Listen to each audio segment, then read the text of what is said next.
Hello students.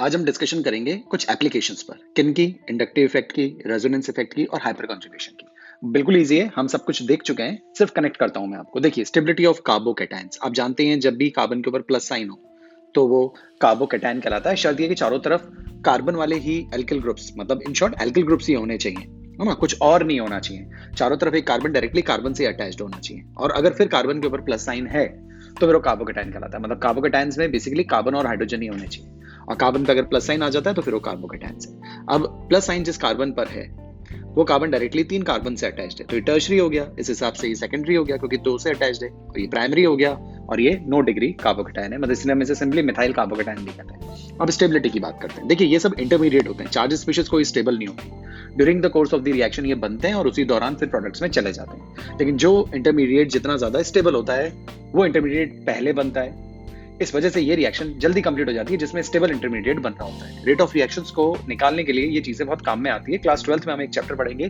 Chemical kinetics, correct. वहां पे आपको रेट ऑफ द रिएक्शंस के बारे में बहुत अच्छे से आइडिया मिल जाएगा। चलिए, टर्शरी कार्बोकैटायन बहुत ज्यादा स्टेबल होता है। देखिए, हाइपर कॉन्जुगेशन में तो हम अच्छे से समझ चुके हैं क्योंकि इसके पास 9 अल्फा हाइड्रोजन है, तो 9 हाइपर कॉन्जुगेटिव स्ट्रक्चर्स बनेंगे, इसलिए बहुत ज्यादा स्टेबल है। अब हम इसे इंडक्टिव इफेक्ट से भी समझ सकते हैं, वैसे मैं पहले समझा चुका हूं, फिर भी आप यहाँ पे देख सकते हैं। बस एक चीज दिमाग में रखिए, कोई सा भी चार्ज हो, इधर पॉजिटिव और नेगेटिव, उसकी इंटेंसिटी अगर बढ़ रही है तो सिस्टम डिस्टेबलाइज होगा, अनस्टेबल होगा। और कोई सा भी चार्ज है, अगर वो चार्ज डिस्पर्स हो रहा है, फैल रहा है अलग अलग स्ट्रक्चर्स पे, अलग अलग एटम्स पे आपको नजर आ रहा है, इसका मतलब डिस्ट्रीब्यूट हो गया है सब जगह, तो सिस्टम स्टेबल होता है। यहाँ पे CH3 plus I effect show करते हुए इलेक्ट्रॉन डेंसिटी को इस कार्बन के ऊपर बढ़ाने की कोशिश करेंगे। आप अच्छे से जानते हैं CH3 जो एल्किल ग्रुप है वो प्लस आई इफेक्ट शो करता है, बॉन्ड के जो इलेक्ट्रॉन्स की डेंसिटी होती है उसे कार्बन पे शिफ्ट करेगा। कार्बन पे प्लस साइन है और इलेक्ट्रॉन डेंसिटी अगर इसके ऊपर आएगी तो प्लस के ऊपर नेगेटिव, मतलब नेगेटिव चार्ज डेंसिटी आएगी तो प्लस माइनस न्यूट्रलिटी की तरफ बढ़ने लगेगा, मतलब पॉजिटिव चार्ज इंटेंस नहीं होगा, कम होने लगेगा। और कोई सा भी चार्ज अगर कम होता है तो सिस्टम स्टेबल होता है। यहाँ पे सबसे ज्यादा कम होगा, न्यूट्रलाइज तो नहीं हो सकता 100%, हाँ, लेकिन कम होगा। यहाँ पे थोड़ा कम कम होगा, यहाँ बहुत कम कम होगा, और यहाँ तो कोई कम करने वाला ग्रुप ही नहीं जुड़ा हुआ, तो प्लस चार्ज की इंटेंसिटी या डेंसिटी सबसे कम यहाँ होगी, दैट्स वाई ये सबसे ज्यादा स्टेबल है। जो बात मैंने अभी आपको बोली वही बात यहाँ पे अच्छे से लिखी हुई है। उसके अलावा हम इस बात को हाइपर कॉन्जुगेशन से भी एक्सप्लेन कर सकते हैं, और जो मैं ऑलरेडी आपको एक्सप्लेन कर चुका हूं। ओके, नाउ एक और कार्बोकैटायन का आप ऑर्डर देखिए, 12th क्लास में बहुत काम में आएगा, कॉम्पिटिटिव एग्जाम में भी बहुत काम में आता है। एनसीईआरटी में मेंशन नहीं किया गया है, लेकिन कॉम्पिटिटिव एग्जाम्स के जो क्वेश्चंस होते हैं उनमें इसका काफी इंपॉर्टेंट रोल है, और क्लास 12th में भी है। आप अभी नहीं पढ़ेंगे तो 12th में आपको पढ़ना होगा। 12th के कई सारे क्वेश्चंस ऐसे हैं जो इन्हीं की मदद से सॉल्व हो सकते हैं। नोटिस करने वाली बात क्या है, बात यह है कि ये सभी के सभी कार्बोकैटायंस हैं। अब इन सबका स्टेबिलिटी का एक ऑर्डर दिया हुआ है। सबसे पहले तो हम ये देखते हैं कि अभी तो हमने स्टेबिलिटी का ऑर्डर पढ़ लिया, टर्शरी भी है, सेकेंडरी है, प्राइमरी है। क्या वो टर्शरी नजर आ रहा है? देखिए, ये टर्शरी नजर आ रहा है, ज्यादा स्टेबल है। इसके बाद ये देखिए सेकेंडरी नजर आ रहा है, स्टेबल है। फिर ये प्राइमरी और ये मिथाइल, ये कि यही चारों आ गए, ये वाला है, ये वाला है, ये वाला है और ये वाला है। लेकिन हम इनके साथ दूसरे कार्बोकैटायंस को भी मिक्स कर रहे हैं। अब देखिए, एक कार्बोकैटायन है phenyl carbocation, phenyl methyl carbocation. देखिए ये यहाँ पे ये CH2 लगा देते हैं और यहाँ पे प्लस लगा देते हैं। अब आप देखिए, ये जो प्लस साइन आपको नजर आ रहा है, ये plus sign, single bond double bond, single bond double bond, single bond double bond, मतलब कॉन्जुगेशन है। और कॉन्जुगेशन है तो रेजोनेंस पॉसिबल है, और रेजोनेंस पॉसिबल है तो जो प्लस चार्ज है ये यहाँ की बजाय घूमता हुआ इस रिंग के अंदर चला जाएगा, मतलब कि चार्ज डेंसिटी जो है वो डिस्पर्स हो जाएगी और सिस्टम स्टेबल हो जाएगा। कैसे होती है, मैं एक आइडिया देता हूं आपको, एक एग्जाम्पल से आप समझ जाएंगे। देखिए, ये CH2 पे प्लस साइन है। अब आप सोचिए जरा, इस बॉन्ड के इलेक्ट्रॉन यहाँ पे आ जाएं।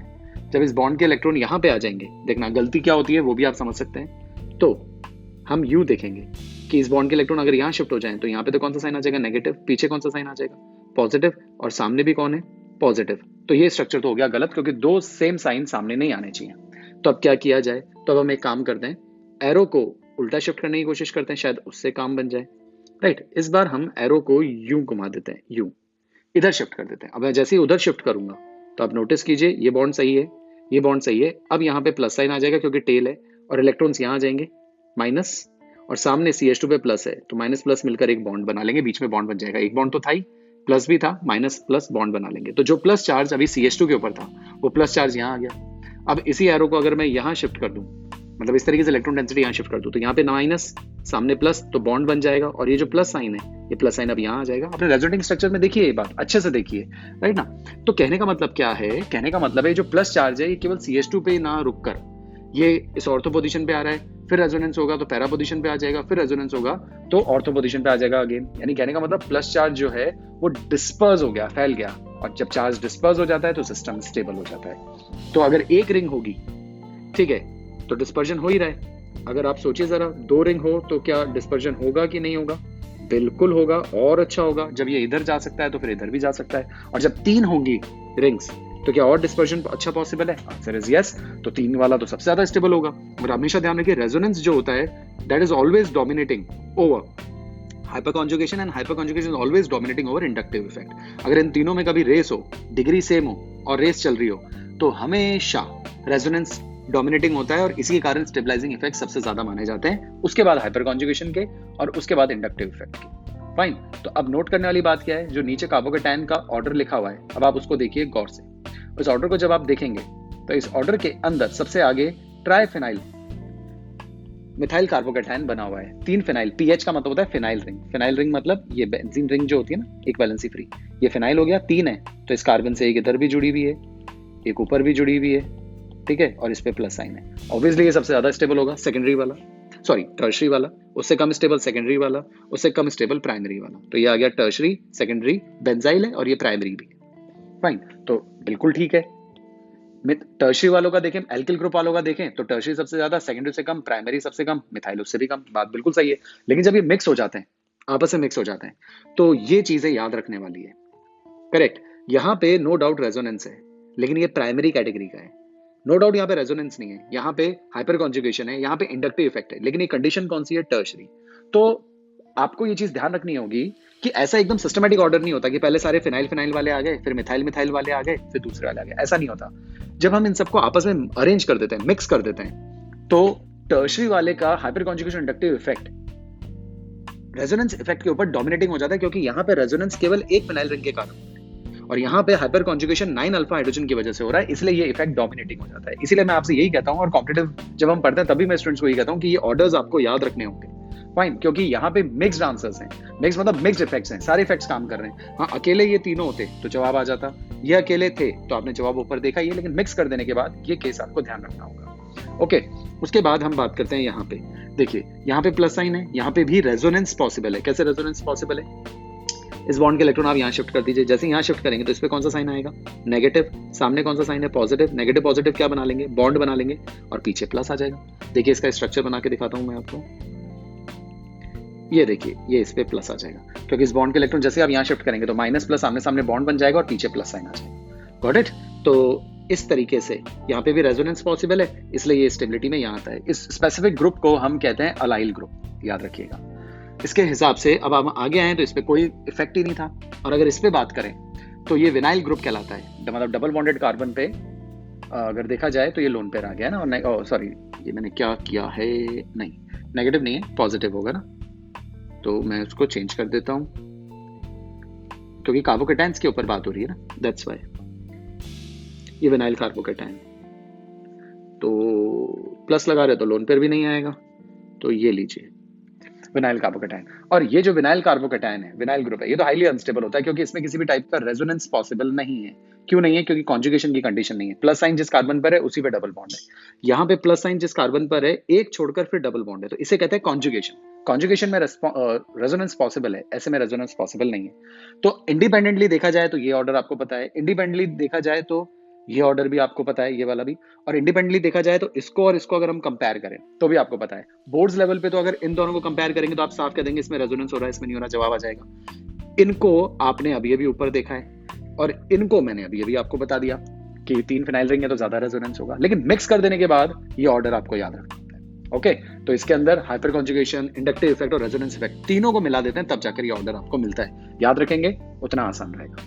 ओके, चलिए नेक्स्ट देखिए। अब स्टेबिलिटी ऑफ कार्ब एनायंस की बात करते हैं। इस बार लोन पेयर बन गया और माइनस साइन आ गया, तो एनायंस बन गया, कार्ब एनायंस बन गया। देखिए इसमें ऑर्डर जो है वो उल्टा हो गया। टर्शरी सबसे कम स्टेबल है, सेकेंडरी ज्यादा है, प्राइमरी और ज्यादा है, और ये वाला तो सबसे ज्यादा है जो कि ऊपर सबसे कम था। रीजन आप जानते ही हैं, प्लस आई इफेक्ट, तो नेगेटिव चार्ज डेंसिटी तो है ही है इसके ऊपर, और नेगेटिव चार्ज डेंसिटी और बढ़ा देंगे ये इलेक्ट्रॉन पुश करके, तो ये नेगेटिव चार्ज डेंसिटी कम नहीं होगी और बढ़ेगी।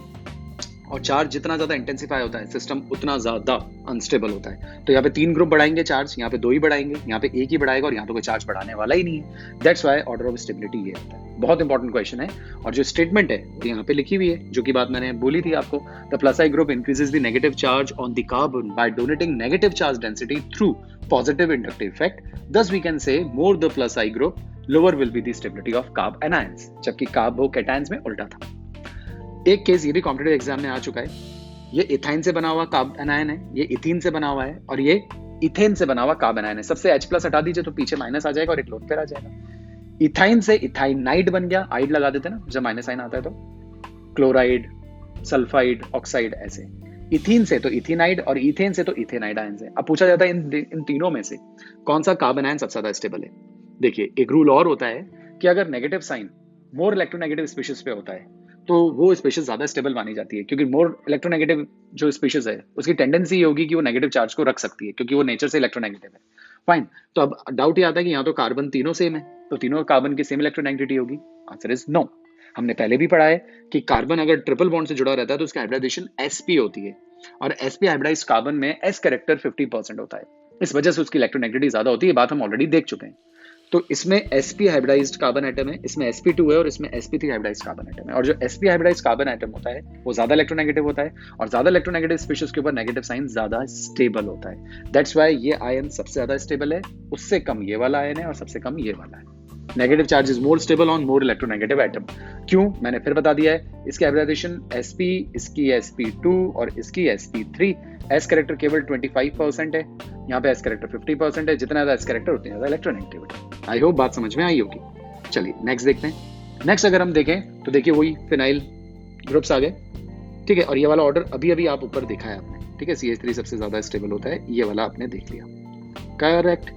चलिए यहाँ बड़ा स्मूथ ऑर्डर है। अब यहाँ पे अगर हम बात करें, इस जगह पर हम बात करें तो भाई ये सबसे ज्यादा स्टेबल कैसे है। दिमाग में आता है स्टूडेंट्स के कि ये तो टर्शियरी कार्बोकेटायन जब आपने बनाया था PH3C पॉजिटिव, वो सबसे ज्यादा स्टेबल था। तो कार्बन आयंस में तो सब उल्टा हो रहा है, तो इसको सबसे ज्यादा स्टेबल क्यों बता दिया। अरे भाई यहाँ पे इंडक्टिव इफेक्ट नहीं है, यहाँ पे रेजोनेंस है।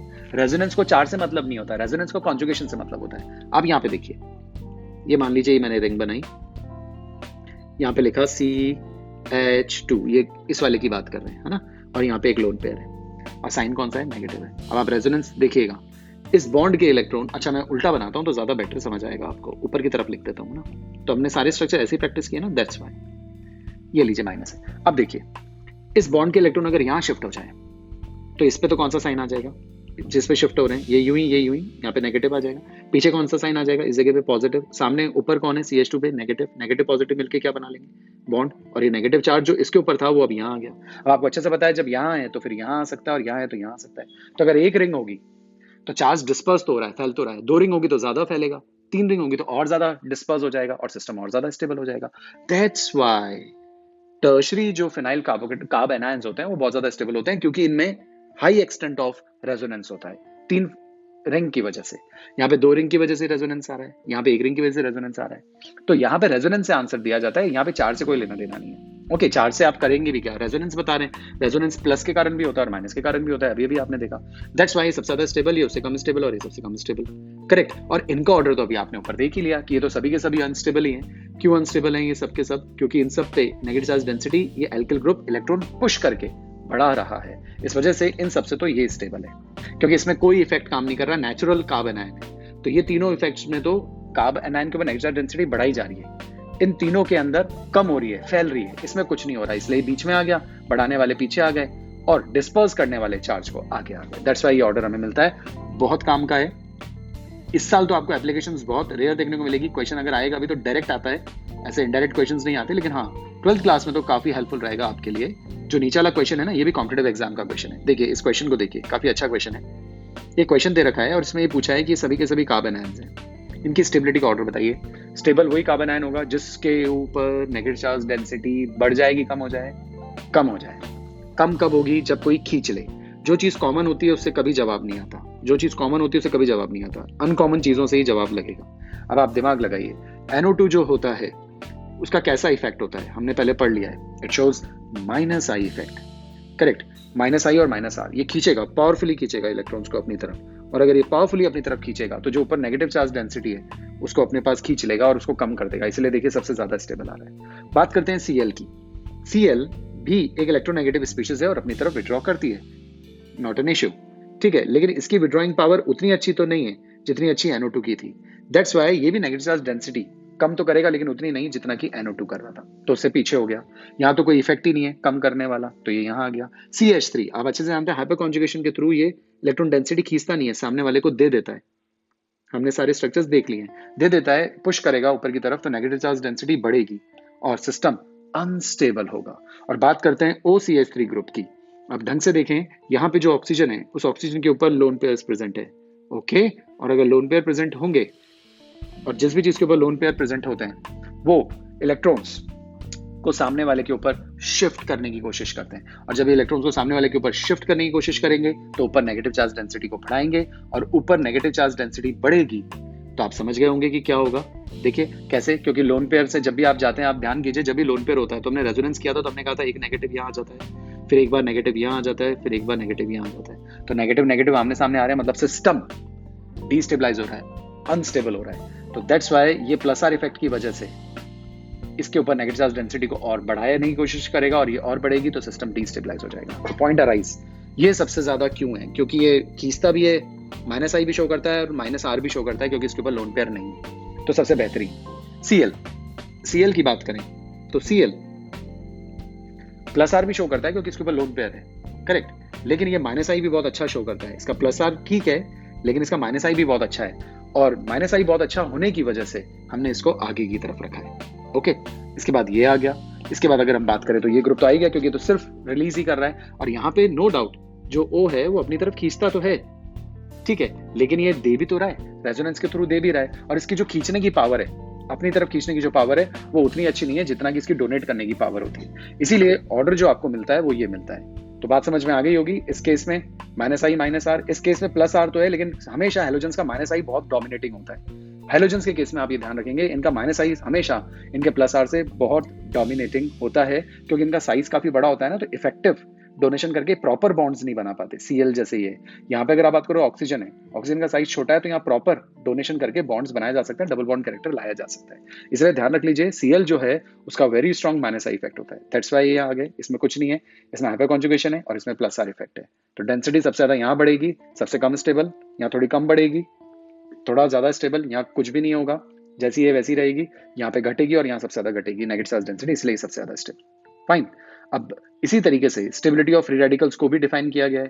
फ्री रेडिकल आप जानते ही हैं, तो ऑर्डर आपको याद करना पड़ेगा। फ्री रेडिकल की स्टेबिलिटी का एक ही रीजन है, हाइपर कॉन्जुगेशन, और आपने हाइपर कॉन्जुगेशन देखा ही है, यहाँ पे भी हाइपर कॉन्जुगेशन एग्जिस्ट करेगा। क्यों करेगा भाई? फिनाइल में ट्रिक बता देता हूँ। ये देखिए, ये बनाया आपने फिनाइल, ऊपर लगा दिया CH2, ये फ्री रेडिकल। अब आप सोचिए जरा, इस बॉन्ड के जो इलेक्ट्रॉन है, एक इधर आ जाए और एक इधर आ जाए, जब एक उधर और एक इधर चला जाएगा तो एक फ्री रेडिकल तो यहाँ बन जाएगा और ये दोनों फ्री रेडिकल मिलकर बॉन्ड बना लेंगे, तो एक रिंग होगी तो भी ये जो फ्री रेडिकल है या ये जो इलेक्ट्रॉन है ये डिलोकलाइज हो रहा है। 2 रिंग होगी तो और ज्यादा डिलोकलाइज होगा, 3 रिंग होगी तो और ज्यादा डिलोकलाइज होगा। तो कहने का मतलब जितनी ज्यादा रिंग होगी उतनी ज्यादा स्टेबिलिटी होगी। वही ऑर्डर आपने हमेशा देखा है, तीनों में भी सेम ही है, तो कोई नई चीज तो आई नहीं है। 3 वाला, 2 वाला, 1 वाला। ऐसे ही CH3 ग्रुप्स में भी हमने देखा हाइपर कॉन्जुगेशन टर्शरी में सबसे ज्यादा, सेकेंडरी में कम, प्राइमरी में सबसे कम, CH3 में सबसे कम, और विनाइल तो सबसे पीछे रखा था हमने। ठीक है, रही बात ऑर्डर की, तो ये ऑर्डर थोड़ा सा आपको याद रखना होता है। अकेले अकेले अगर फिनाइल को देखो तो प्राइमरी, सेकेंडरी, टर्शरी आ गया। अकेले अकेले मिथाइल को देखो तो टर्शरी, सेकेंडरी, प्राइमरी, 0 डिग्री, और फिर ये विनाइल आ गया। बस आपको ये ध्यान रखना है कि अलाइल कहाँ पे आता है। बेसिकली कुछ बुक्स में कहते हैं जो ये दोनों होते हैं इनकी स्टेबिलिटी ऑलमोस्ट सेम होती है, लेकिन सेम नहीं होती, प्रैक्टिकली आंसर निकालना पड़ता है। तो ये जो सेक्शन है ना, ये थोड़ा सा आपको याद रखना होता है, बस ये वाला कि ये आगे क्यों है, तो हम इसको आगे कहते हैं रेजोनेंस की वजह से। इसमें भी रेजोनेंस है, इसमें भी रेजोनेंस है, लेकिन ये माना जाता है कि इसका रेजोनेंस ज्यादा इफेक्टिव होता है एज कंपेयर टू दिस। ये कोई सेटिस्फैक्टरी आंसर तो नहीं है, लेकिन ये जो ऑर्डर मैंने लिखा है ना, ये आपको लर्न ही करना पड़ता है। इनके एक्सप्लेनेशन बहुत कम है ही नहीं, आप ये मान के चलिए, ध्यान ही रखना होता है। और ये भी एक्सपेरिमेंटली प्रूव हुआ है जो प्रोडक्ट्स बनते हैं उनसे।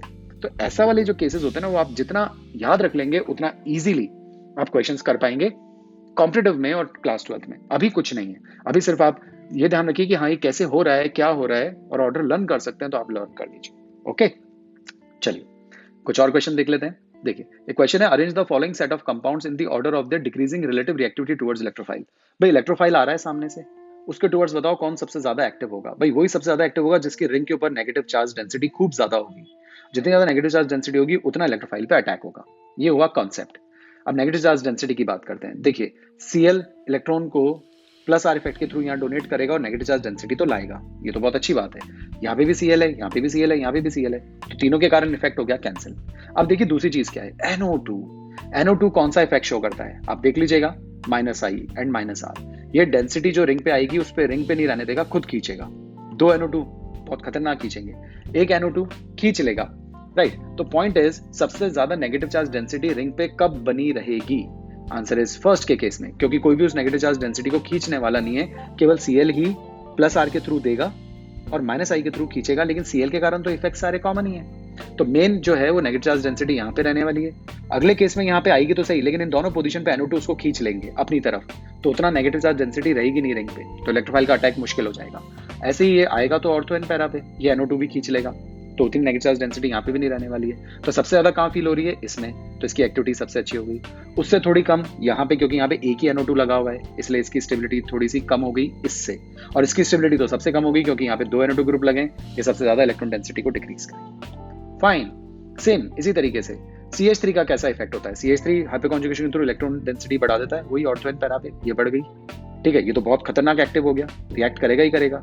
CH3 तो कॉमन ही है, यहाँ पे तो CH3 है, लेकिन NO2 क्या करता है? विड्रॉ करता है। नेगेटिव चार्ज डेंसिटी जो रिंग पे आएगी उसको NO2 खींच लेगा, और जब NO2 खींच लेगा तो एक्टिविटी थोड़ी कम हो जाएगी, तो इससे कम भी हो गया। और C तो शायद आप समझ ही गए होंगे कि इधर से भी NO2 विड्रॉ करेगा, इधर से भी NO2 विड्रॉ करेगा, तो रिंग तो खतरनाक डेफिशिएंट हो जाएगी इलेक्ट्रॉन्स में, और इसके ऊपर तो पॉजिटिव चार्ज आएगा, और पॉजिटिव चार्ज वाली रिंग कभी भी इलेक्ट्रोफाइल पे अटैक नहीं कर सकती, क्योंकि ये भी खत्म है, ये भी खत्म है। खत्म मीन टू से ना तो इनमें इलेक्ट्रॉन्स है ना इनमें इलेक्ट्रॉन्स है। अब दोनों ही विदाउट इलेक्ट्रॉन्स हैं, तो बॉन्ड कैसे बनाएंगे? बॉन्डिंग में इलेक्ट्रॉन्स कहां से आएंगे? That's why. तो ऑर्डर ऑफ रिएक्टिविटी आपको मिल जाएगा A से कम B से कम C। आई होप ये भी बात आपको अच्छे से समझ में आई होगी। इसके बाद अगर हम देखें, ये जो क्वेश्चंस अभी आप देख रहे हैं ना, ये कुछ क्वेश्चंस तो 12th से उठाए हुए हैं, कुछ क्वेश्चंस आपके इसी साल जो हाइड्रोकार्बन चैप्टर है उसमें से उठा रखे हैं। हमने, आप मान के चलिए, ऑलमोस्ट आपका हाइड्रोकार्बन 50% तो कंप्लीट कर लिया है इसी के साथ, क्योंकि कई सारी चीजें ऐसी जो हमने यहाँ देखी, और अभी हम एरोमेटिसिटी भी देखेंगे, एक सेक्शन है उसको अगर मैं मिलाऊं तो आप मान के चलिए 70% हाइड्रोकार्बन जो चैप्टर है, नेक्स्ट चैप्टर आपका यहीं कवर हो जाएगा, कंप्लीट यहीं कवर हो गया है। हमने जितने भी जनरल ऑर्गेनिक केमिस्ट्री के कॉन्सेप्ट्स थे सब यहाँ पे ले लिए, सब कुछ, हार्डली वहाँ पे कुछ रिएक्शंस हैं, और वो रिएक्शंस क्लास 12th में भी रिपीट हो रही है। वुड्स रिएक्शन है, ओजोनोलिसिस है, मार्कोनिकॉफ रूल है, एंटी मार्कोनिकॉफ रूल है, वो 12th में भी रिपीट होंगे।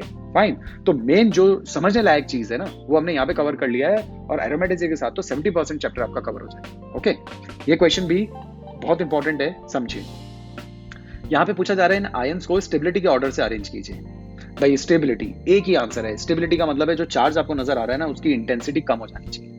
CH3 कैसा इफेक्ट शो करता है? भाई CH3 -I इफेक्ट शो करता है, ये अपनी तरफ खींचेगा, और लोन पेयर वाली बात तो यहाँ काम करेगी नहीं, क्योंकि रेजोनेंस कैसे होगा? रेजोनेंस के लिए लोन पेयर सिंगल बॉन्ड, यहाँ डबल बॉन्ड होता तो फिर हम कहते हैं रेजोनेंस होता, तो यहाँ रेजोनेंस का कॉन्सेप्ट तो काम नहीं करेगा। ओके, तो फिर यहाँ क्या काम करेगा? यहाँ पे काम करेगा -I इफेक्ट, किसका? Cl का। तो Cl का -I इफेक्ट मतलब खींच रहा है।